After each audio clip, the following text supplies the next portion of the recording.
মানুষের সবথেকে প্রিয় বন্ধু কে জানো? আহ, তুমি নিজেই। তুমি নিজে আয়নার সামনে যাও, নিজেকে জিজ্ঞেস করো, সব উত্তর পেয়ে যাবে। মন খারাপ হলে তোমার পছন্দের জিনিসগুলোকে দেখতে থাকো, মনে করতে থাকো।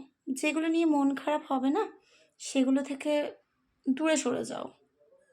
ওগুলো তোমার নেগেটিভ জিনিস, তোমাকে সেগুলো ভালো কখনোই রাখতে পারে না, তোমাকে কষ্ট দেবে।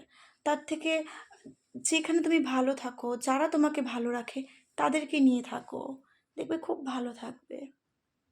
আর নিজেকে বলো, কেননা ঈশ্বর তোমাকে পাঠিয়েছে, তো তিনি তোমার জন্য সব কিছু তৈরি করেই পাঠিয়েছে।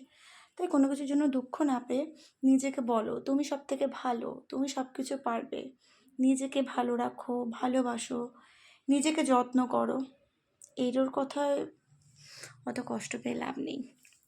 নিজের গুরুত্বটা নিজে দাও। ভালো থাকো। টাটা।